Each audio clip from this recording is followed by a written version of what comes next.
당신의 연애는 진짜 사랑이 아닙니다.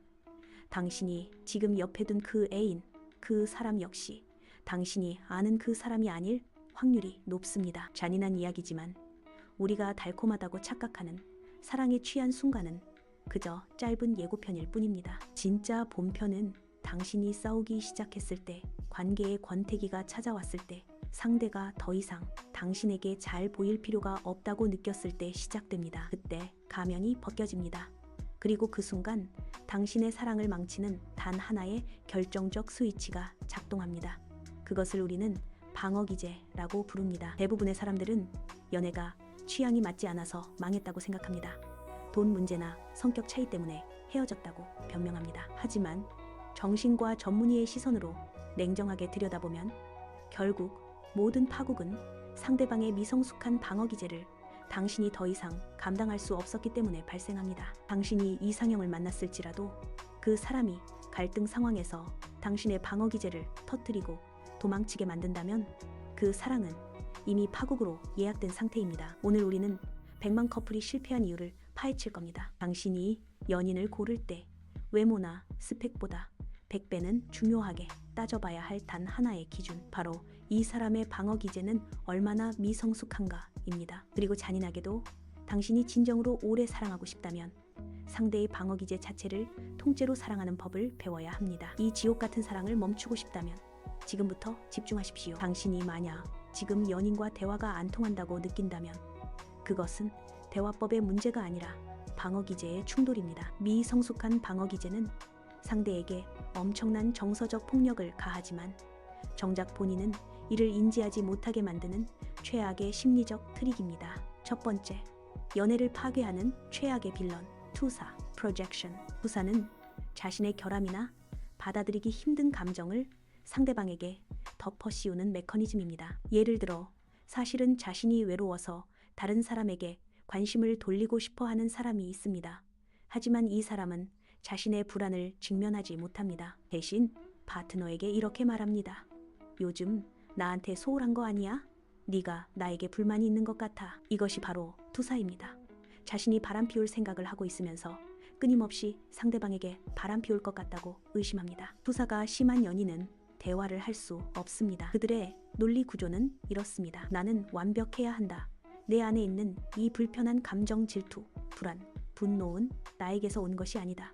그러므로 너에게서 온 것이다. 투사형 파트너와 싸우면 당신은 항상 가해자가 됩니다. 그들은 당신이 만든 문제 때문에 자신이 고통받는다고 믿고 당신은 영문도 모른 채 죄책감에 시달립니다. 당신의 연인이 당신의 잘못을 지적할 때 혹시 그 지적이 연인의 가장 큰 단점은 아닌지 냉정하게 되돌아보십시오. 두 번째, 사랑을 질식시키는 침묵의 살인자, 부정, 데나여. 부정은 현실을 받아들이지 못하고 고통스러운 사실을 아예 없었던 것처럼 취급하는 것입니다.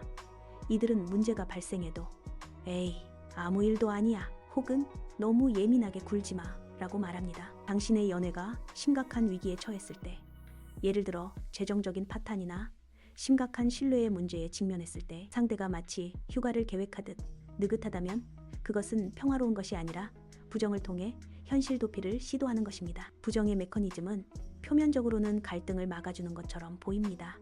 하지만 이들은 폭탄을 묻어두고 그 위에서 춤을 추는 것과 같습니다. 문제가 해결되지 않고 쌓이기만 합니다. 당신이 진지한 대화를 시도하면 그들은 당신을 과민 반응하는 사람으로 몰아갑니다. 부정형 파트너는 관계의 성숙을 가로막습니다. 왜냐하면 성숙은 고통스러운 현실을 직면하고 받아들이는 것에서 시작되기 때문입니다. 세 번째, 통제 불능의 비극, 행동화, acting out. 행동화는 내적 갈등이나 감정을 말이나인지 작용 대신 충동적인 행동으로 표출하는 것입니다. 예를 들어, 화가 났을 때 이성적으로 대화하는 대신 갑자기 짐을 싸서 집을 나가버리거나 술을 마시고 전 애인에게 연락하거나 분노의 쇼핑을 해버리는 행동이 이에 해당합니다. 행동화는 나는 지금 너무 힘들어.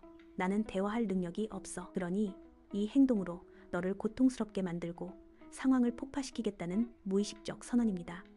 행동화형 파트너는 연애를 드라마로 만듭니다. 그들의 충동적 행동은 당장의 고통을 잠시 해소시켜줄지 몰라도 장기적으로는 관계의 신뢰를 완전히 박살냅니다. 만약 당신의 연인이 감정을 조절하지 못하고 관계를 위협하는 충동적인 행동을 반복한다면 그 방어 기제는 당신의 미래를 파괴할 준비를 하고 있는 것입니다. 미성숙한 방어 기제는 눈에 띄게 시끄럽고 폭력적이지만 어떤 방어 기제는 너무나 지적이고 착해 보여서 당신이 오랫동안 속을 수 있습니다. 이것들은 관계를 천천히 조용히 질식시키는 방식입니다. 네 번째, 감정을 지워버리는 차가운 벽, 지성화, intellectualization. 지성화는 고통스러운 감정을 느낄 때 그것을 학문적이고 이론적인 언어로 분석하여 감정으로부터 거리를 두는 방어 기제입니다. 당신이 슬프거나 화가 나서 감정적으로 호소할 때 이들은 이렇게 반응합니다. 당신이 지금 느끼는 감정은 오오오 심리학 이론에서 설명하는 애착 유형의 불안정성에서 기인하는군요. 그들은 문제를 해결하려 하지 않습니다. 그들은 그 문제의 원인을 분석하고 분류하려 합니다. 이들은 마치 당신의 연인이 아니라 당신의 심리 보고서를 읽어주는 로봇 같습니다.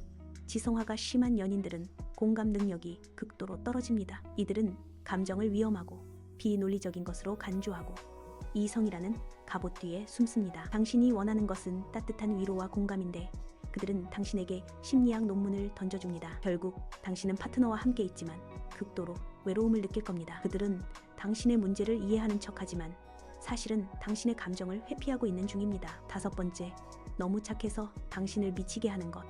반동 형성, reaction formation. 반동 형성은 무의식적으로 느끼는 자신의 충동이나 감정과 정반대로 행동하는 것입니다. 자신은 누군가를 미워하거나 질투하고 싶지만 그런 감정은 나쁜 것이라고 교육받았기 때문에 오히려 그 사람에게 과도하게 친절하고 헌신적으로 행동합니다. 가장 흔한 예는 너무나 헌신적인 연인입니다. 이들은 당신의 모든 것을 맞춰주고 절대 화를 내지 않으며 언제나 괜찮다고 말합니다. 겉보기에는 완벽한 연인 같지만 이들은 내면에 엄청난 분노와 불만을 쌓고 있습니다.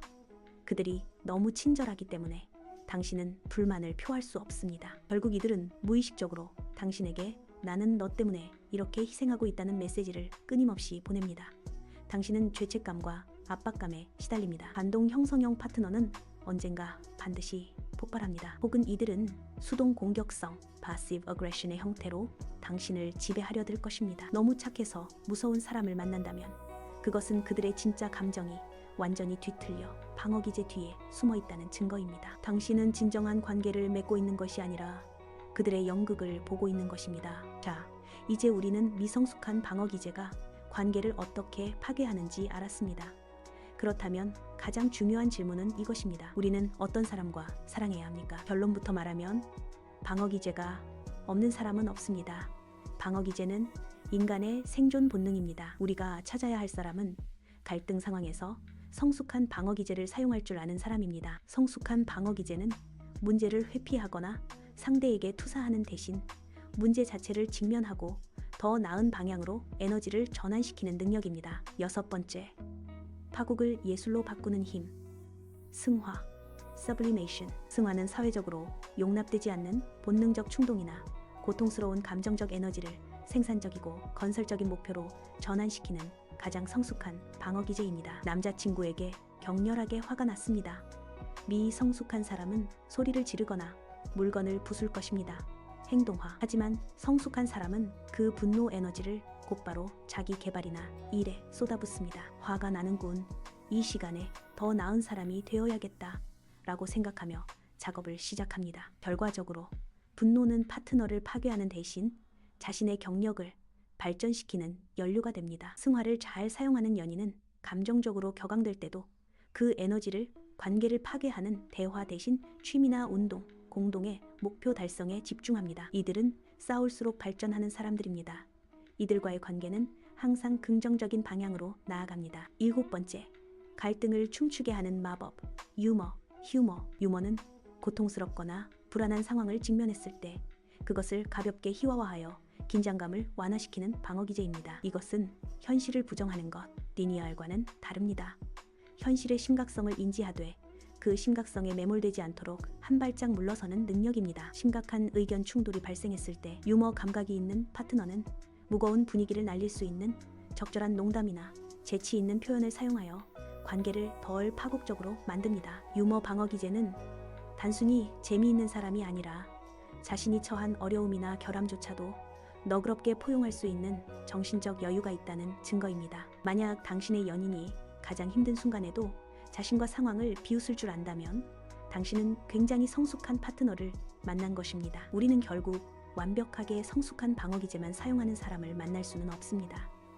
모든 인간은 스트레스 상황에서 미성숙한 방어기제로 퇴행합니다. 사랑이 오래가는 비밀은 여기에 있습니다. 당신은 상대방의 최악의 미성숙 방어기제 중 무엇을 감당할 수 있습니까? 당신은 투사 때문에 상처받는 것에 익숙합니까? 아니면 부정을 감당하며 혼자 사귀는 타입입니까? 당신의 방어기제와 상대의 방어기제가 충돌하여 시너지를 내는 순간 연애는 지옥이 됩니다. 예를 들어 당신이 투사형 파트너에게 끊임없이 공격받고 있는데 당신의 방어기제가 모든 것을 참고 쌓아두는 억압, repression이라면 당신은 감정의 쓰레기통이 될 수밖에 없습니다. 가장 좋은 파트너 조합은 상대방의 미성숙이 당신의 성숙을 자극하는 경우입니다. 상대가 행동화, acting out로 폭주할 때 당신이 지성화, intellectualization을 쓰는 것이 아니라 유머, 휴머나 승화, sublimation을 사용하여 상황을 안정시키는 것입니다. 그러니 지금 당장 당신의 연인을 냉정하게 관찰하십시오. 그들이 행복하고 달콤할 때의 모습은 잊으십시오. 그들이 가장 힘들고 지치고 당신에게 실망했을 때의 모습을 보십시오. 그때 그들이 내뱉는 말과 행동이 바로 그들의 진짜 방어기제이며 당신이 앞으로 평생 감당해야 할 짐입니다. 사랑은 상대의 가장 성숙한 모습을 즐기는 것이 아니라 그들의 가장 미성숙한 모습을 품어주는 것에서 시작됩니다. 그리고 가장 중요한 것, 당신의 방어기제는 무엇입니까? 당신이 성숙한 방어기제를 갖추고 있지 않다면 그 어떤 완벽한 연인을 만나도 당신 스스로 파국을 만들어낼 것입니다. 자신의 방어기제를 직시하고 그것을 성숙한 방식으로 전환하는 노력을 시작하십시오. 그것만이 당신의 사랑이 오래 갈 수 있는 단 하나의 진짜 비밀입니다.